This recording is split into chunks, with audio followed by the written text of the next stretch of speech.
하나님의 말씀은 사도행전 20장 36절에서 38절 말씀입니다.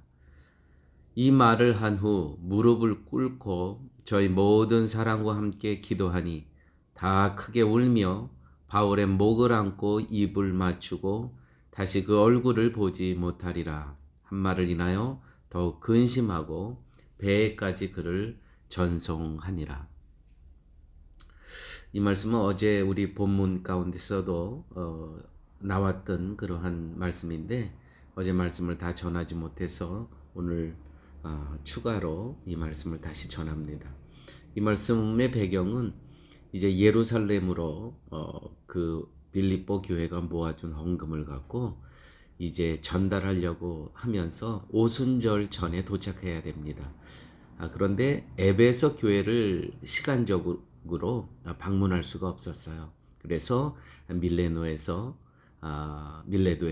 그 에베소 교회 장로들을 불러서 권면의 말씀을 하고 있는 그러한 상황입니다.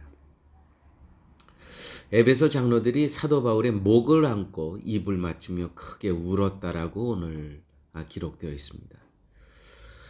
에베소 교회의 장로들은 믿음 안에서 사도 바울과 정말 돈독한 우정이 있었습니다. 31절, 20장 31절 말씀 보면 바울은 에베소에서 3년이나 밤낮 쉬지 않고 눈물로 각 사람을 돌보았다라는 기록이 있죠. 정말 진실했던 사도 바울과의 헤어짐이 이분들에게는 정말 큰 아쉬움으로 남았습니다.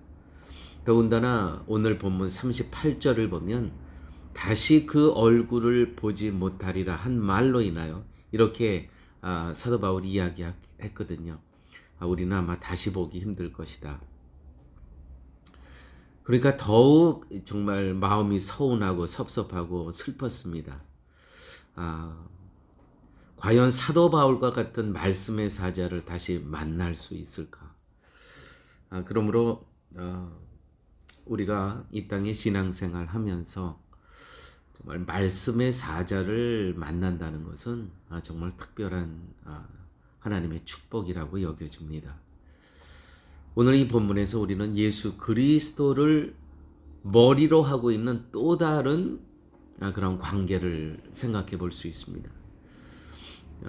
물론 인간적인 관계 때문에 지금 크게 울며 바울의 목을 안고 입을 맞추는 그러한 모습, 그래서 배에까지 가서 전송하는 모습, 이 굉장히 인간적인 모습이죠. 이런 모습 필요 없다는 것이 아닙니다. 필요하죠. 그러나 오늘 이 본문 가운데 예수 그리스도를 머리로 하고 있는 또 다른 관계를 생각할 수가 있습니다. 오늘 본문 가운데 이 말을 한 후 무릎을 꿇고 저희 모든 사람과 함께 기도하니, 무릎을 꿇고 모든 사람과 함께 기도했다. 여러분, 기도했는데 에베소 교회의 어떤 양적인 부흥과 모든 성도들의 복을 받아 잘 살기를 바라는 기도했겠습니까? 그런 내용이 전혀 없습니다. 우리는 기도하게 되면 어떤 교회를 위해서 기도를 하게 되면 교회의 부흥과 그 교회에 속해 있는 성도들의 이 땅에서의 복을 간구하는 기도를 생각하는데 그런 내용 전혀 없습니다. 다시는 에베소 교회를 방문할 수 없음을 안 바울이 에베소 교회를 위해서 기도했다면 그것은 유언과 같은 그러한 기도 아니었겠습니까? 그 유언과 같은 기도의 내용은 과연 무엇이었겠습니까? 양적인 부흥이었겠습니까? 아니면 성도들이 이 땅에서 세상적인 복을 누리기 위해서 간구했을까요? 이 말을 한 후 무릎을 꿇고 저희 모든 사람과 함께 기도하니, 이 말을 한 후 무릎을 꿇고, 이 말이라는 것은 이 오늘 기도하기 전에 사도 바울이 쭉 이 장로들을 불러서 설교를 합니다.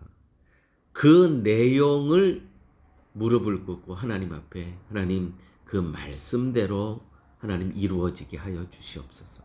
그럼 그 말씀이 무엇이냐면 20장 24절.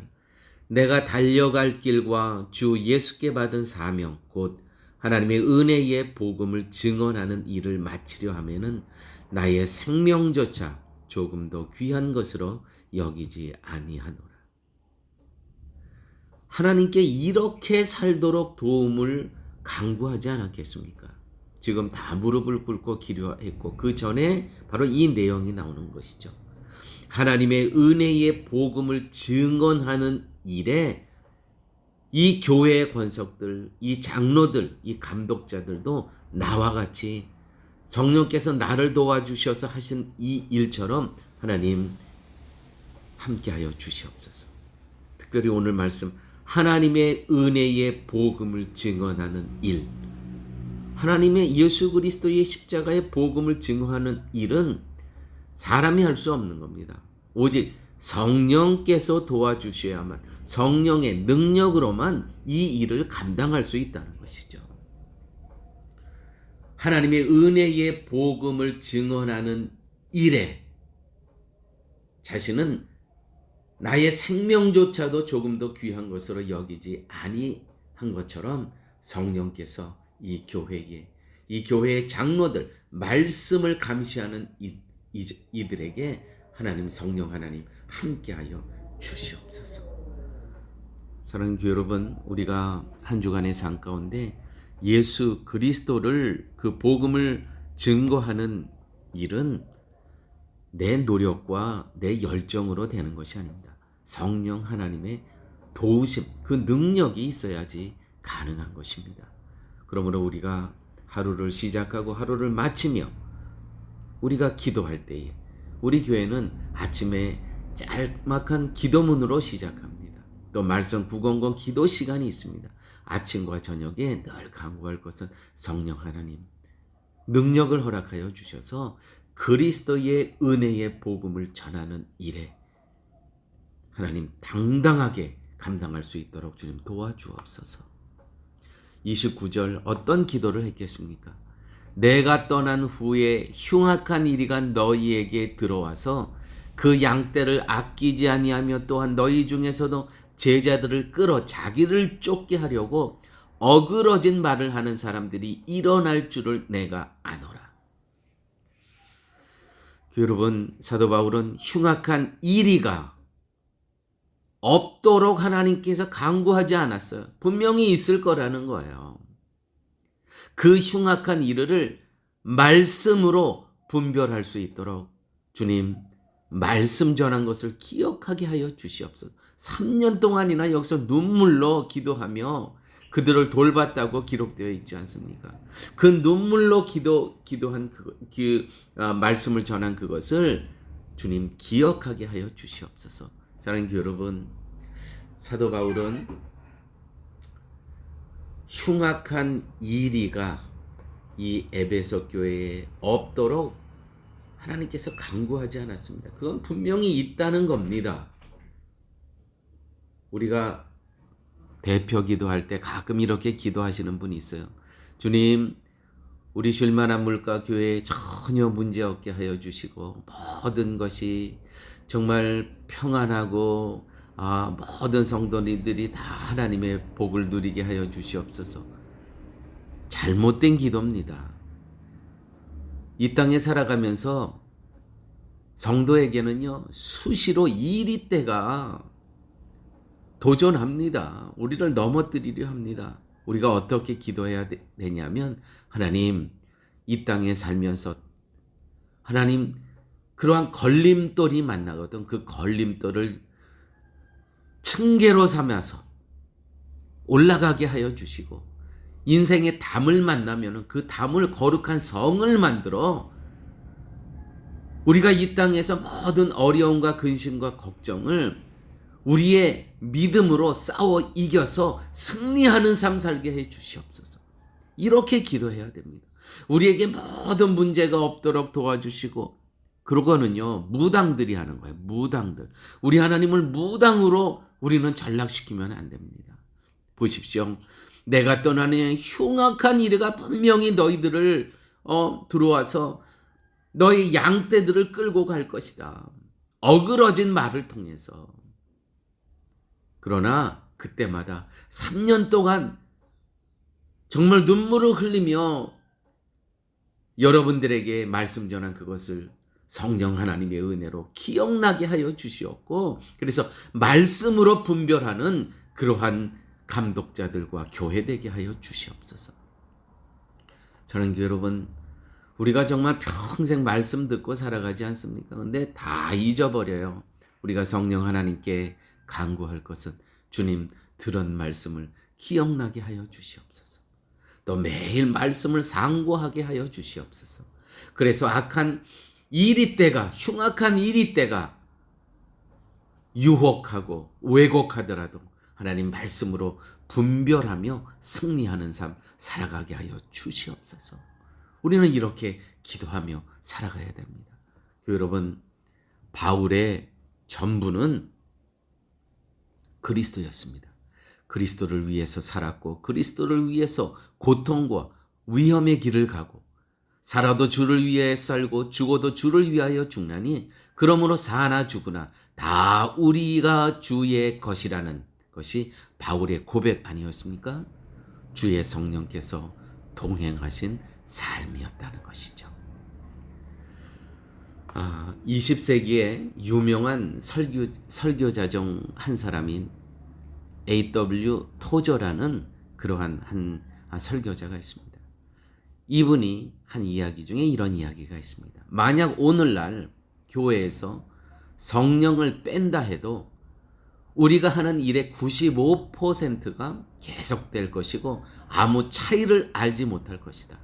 그러나 만약 신약교회에서, 신약시대의 교회에서 성령을 뺀다면 그들이 행했던 일의 95%는 멈췄을 것이고 모두 그 차이를 알았을 것이다. 이게 도대체 무슨 말입니까? 초대교회에 있었던 것이 지금의 교회에는 약화된 것이 하나가 있는데 그것은 성령님의 역사라는 겁니다. 초대교회에 성령님에게 역사가 없었다면 그들이 행한 일들의 95%가 멈췄을 것이라는 거예요. 그런 성령님의 역사가 없음에도 불구하고 오늘날의 교회는 잘 돌아가고 있다는 겁니다. 여러분, 이것도 이제 누가 역사하는 겁니까? 성령님은 역사 안 하는데 누가 역사하는 겁니까? 내 가정도, 내 기업도, 내 삶도 성령 하나님께서 도와주시지 않은데 잘 돌아가고 있어요. 이게 뭐예요? 오늘날 우리가 착각하는 것이 있습니다. 교회도 착각하고 가정도 착각하고 기업도 착각하고 성도도 착각하는 것이 있어요. 성령의 도우심, 성령의 말씀, 성령의 믿음이 없이 모든 일이 잘 돌아가고 있어요. 뭐예요? 인간의 행위를 강조하고 인간 스스로 의로운 사람이 되려고 하는 모든 것들이 다 허상인데, 사단이 하고 있는데 마치 성령 하나님께서 도와주셔서 모든 일이 문제없이 돌아가고 있다는 것, 교회 여러분 기억하십시오. 내 삶에 문제가 없습니까? 잘못 살고 있는 겁니다. 내 삶 가운데 부닥침이 없고 세상과 부닥침이 없습니까? 잘못 살고 있는 겁니다. 나는 아무 문제 없어. 나는 평안해. 매우 잘못되어 있는 겁니다. 우리는 부닥쳐야 됩니다. 사도 바울처럼 어떻게 해요? 나의 생명조차 매 순간 생명이 담보로 걸려 있었다는 거예요. 순간순간. 그러나 그와 같은 것이 두렵지 않았다는 것이죠. 사랑하는 여러분, 오늘 말씀 가운데 하나님께서 주신 이 말씀, 생명조차 조금도 두려움 없이 살아갔던 이 말씀, 성령 충만, 은혜 충만, 믿음 충만한 삶을 사시기를 예수님의 이름으로 기도드립니다. 아버지 하나님 감사합니다. 오늘도 사도 바울의 삶을 통해서 이제 2020년 마지막 저문은 이 한 달을 남겨두고 있고 2021년을 맞이할 준비를 하고 있습니다. 아버지 하나님, 2020년을 보내고 21년을 맞는 이 상황 가운데 주께서 저희 모두에게 성령 충만, 은혜 충만, 믿음 충만케 하여 주시옵소서. 모든 말씀 예수님 이름으로 기도드렸습니다. 아멘.